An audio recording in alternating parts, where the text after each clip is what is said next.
रास्तार tuition सार को गुलीमाड़ घर को फेरुवा बेले गुलीमाड़ कले दुर्बृत्त मयूरभंज जिला बड़साई थाना मांकड़ापाड़ गांव में गतकाली घटना घटी गुरुतर होती मांकड़ापाड़ गांव संजय कुमार नायक से पिला ट्यूशन कर परिवार पोषती गतकाली संध्यारे घर को फेरुवा समय रास्तार गछ डाल पड़ अटकी संजय एतिकी बेले केही तांको उपरकू 2 राउंड गुलीमाड़ कर फेरार हो जाइथिला। गोटे गुली संजय पेट पाखरे बाजी बाहरी जाइछि। अत्यधिक रक्तस्राव हेबारु तांको बारिपदा मेडिकल कॉलेज रे भर्ती करा जाइछि।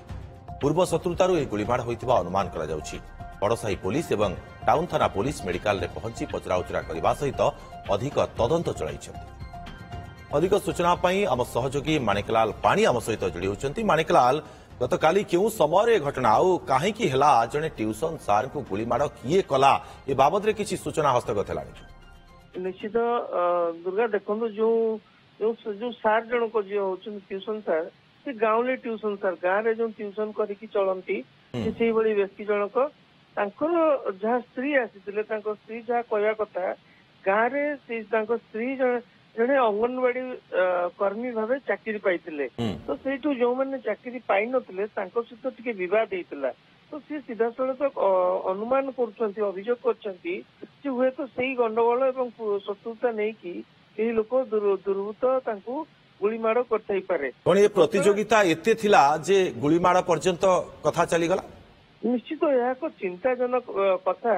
देखो पूर्वर बड़ बड़ सहर रे लोके बंदूक गुलीमाड़ शुणुवे खबर किंतु एबे ग्रामांचल ये गुलीमाड़ होची माने यह एक पूरा प्री प्लान गछ पकई रास्ता रे ये लोक जिते बाइक रे आसी जो घटना जोटी से चाकुआ बोली गोटे रास्ता गाँ अच्छी गाँ रास्ता से गुलीमाड़ है तो से गछ पकई पूर्वर अपेक्षा करते ये जो बाइक रे आसिक अटकी को गुलीमाड़ कर खसिकी पलि तो एबे पुलिस गोटे बड़ चैलेंज जे ए लोक जो माने गुली माणिकलाल जेते बेले कथा कथा के एची गुली फुटुची ता पुनी बड़साही अंचल रे ये बंदूक आसुची केउटू गुली आसुची केउटू?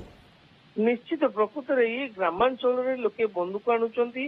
एबे बड़साही पुलिस पे गोटे बड़ चैलेंज जो लोक तो गुलीमाड़ करची ताकू पुनी गिरफ करा जीवो पुनी तापरे से बंदूक कोटू आनिची सेटा हला सबटु बड़ गुरुत्वपूर्ण कथा कोटू बंदूक आणुचंती किभली माने एभली कांड भी हेचंती ता मध्य निहाती तदंत हवा दरकार।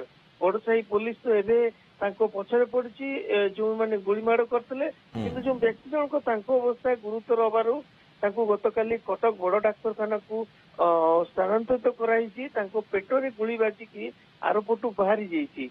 रक्तस्राव प्रबल होउतला बारिपदा मेडिकल रे तांको प्राथमिक चिकित्सा करा जाइछि एवं तापरे कटक स्थानांतरित कराइछि।